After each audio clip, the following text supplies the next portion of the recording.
哇 ，OK， 来，我们来看一下这个牌子这边多久了，看一下哦 ，Darry Lulus，OK， 1997，接近30年了，朋友，10岁都变40岁了要。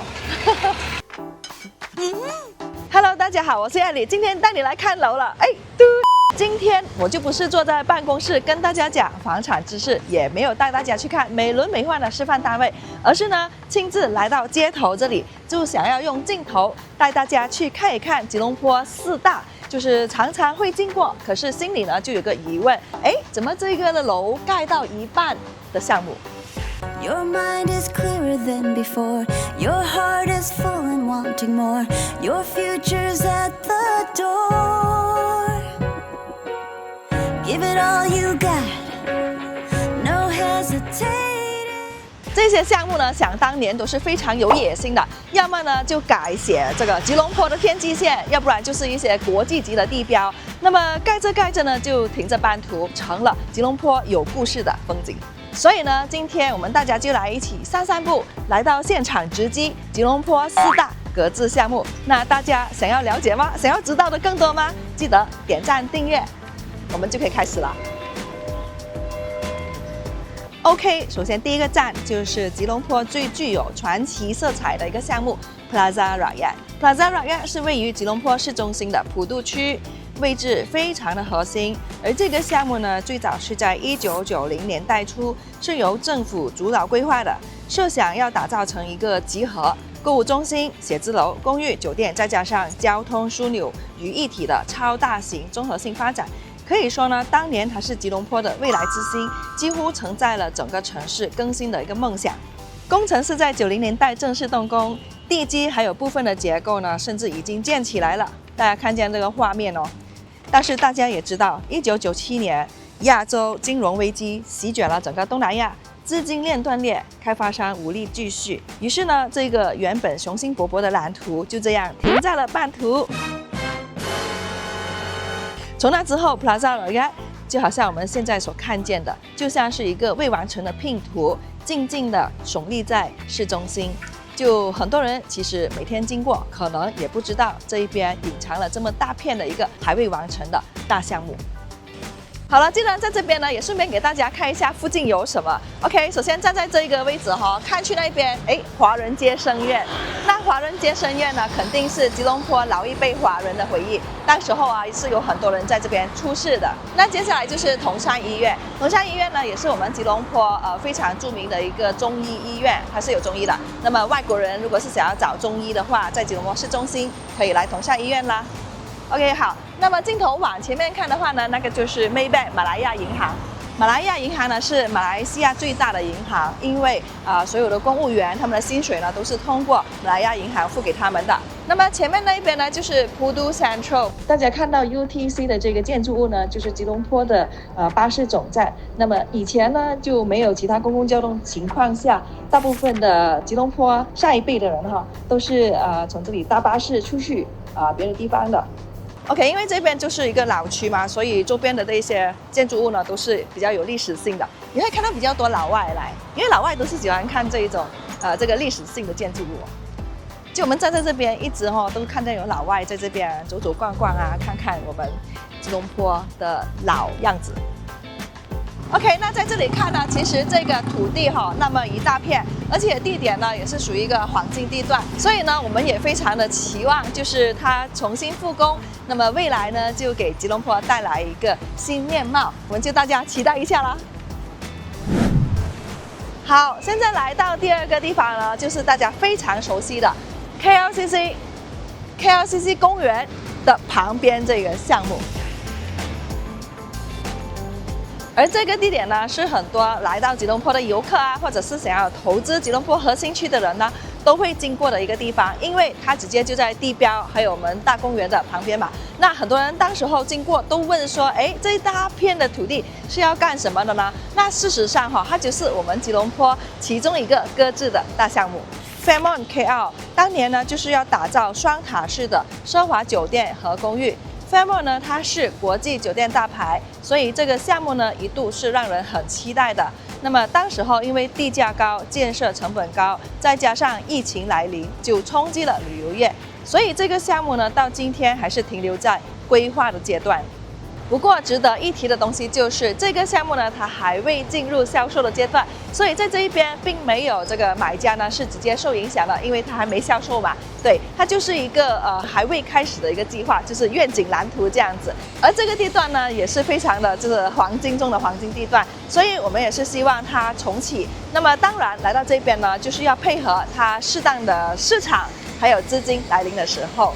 现阶段来说呢，大家可以看见哈，就是人行道就已经盖好了，然后旁边呢这个基地也是铺平了。那么我有听到消息，就是说会盖一些这个商业的，就比如说一些吃的档口啊，那个游戏的啊等等的这样子，也就给这一片区域呢带来更多的一些商业价值，至少呢就不是各自在那一边嘛。作为这一集的分享标配呢，我也顺便介绍一下，虽然大家都很熟悉，那也顺便再介绍一下附近有什么。首先这边就是这个四季酒店，四季酒店和住宅单位，也就是我们吉隆坡的楼王。对，那么再往前走一点呢，一色蛋大家看到的就是这个双子塔的商场，然后就我们的国有塔地标。那么把镜头移过去一圈哈，大家都看见那里集中的，在那里呢聚集的都是办公楼，还有5星、6星酒店。那么再来呢，就是大家看见那个建筑物呢，是非常有特色的，它是这里的清真寺回教堂。那么回教堂后面呢，看见有一个波浪式的，它就是一个刚刚建好的商场，就叫 Ombak 海浪。那么如果大家是年尾或者是明年来的话呢，那边就有一个新的地方可以去咯。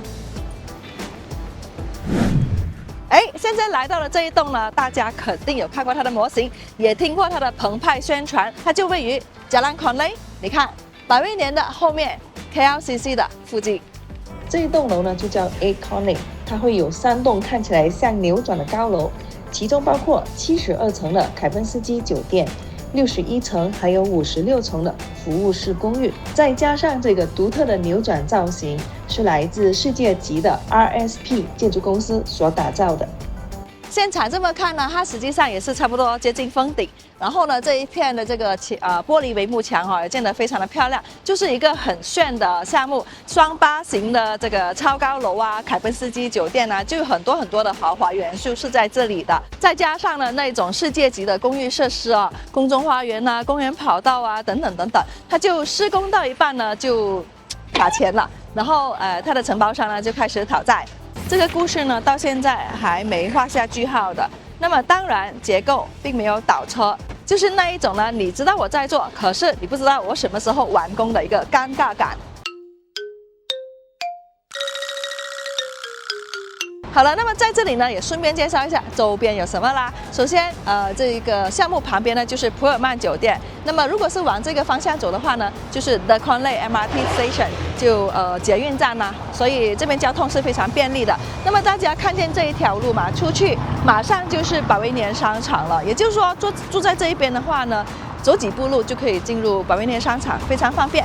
然后前面这个工地，它就是我们百威年目前非常火红的一个项目 Pavilion Square。这么漂亮的项目为什么会来到这一个阶段呢？大家看一下哈，这个项目它是一个高端房产，再配合一个国际酒店品牌。那这种项目的话呢，它的成本高，开发的周期长，所以这种项目它的这个开发商的背景呢是非常的重要。而这个项目来说呢，刚好它的开发商就是第一次盖楼的，就它的第一个项目。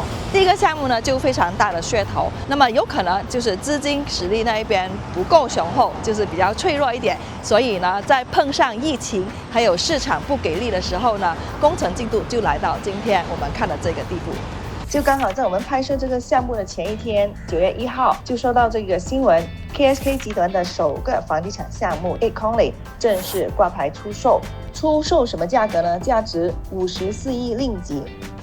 那么当然，我们也是希望尽快有一个新资金进来。那么这个项目重启的话，吉隆坡又多了一个非常漂亮的项目了。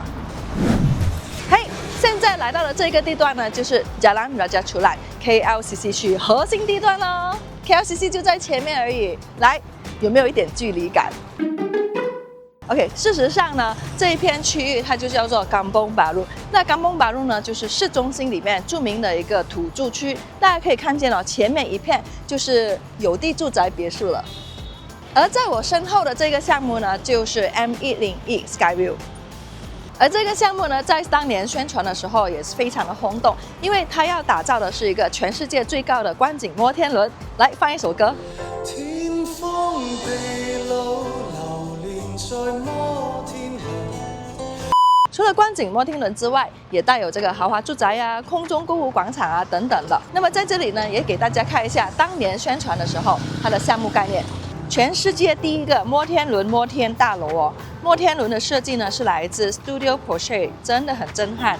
规划里面呢还包括了亚洲第一个就是Planet Hollywood 的酒店。那楼下呢还打造了这 Sky Mall 楼上的购物街，覆盖52楼的楼层。那面积呢会有20万平方尺，是世界上最高的购物体验。再加上呢，还有套房哦，也是保时捷 Porsche 设计的，让你住在一个未来风的艺术装置里面。当时候的价格呢是每平方尺3700。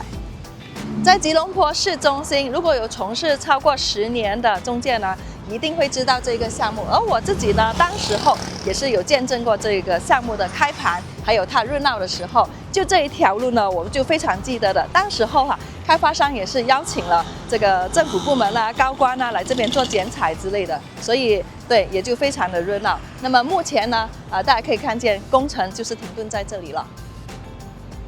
那么具体原因呢，其实有好几个的。首先，第一呢，就是它的设计就过于的前卫。那么你有这么前卫的概念整个设计起来的话，它的成本是非常的高。那开发商呢，它也属于就是比较新的一个，所以可能就是资金那边就比较脆弱。再加上呢，2020年的疫情，然后呢，市场也就受影响了嘛。所以从那时候到现在，这个工地就是保持原状了。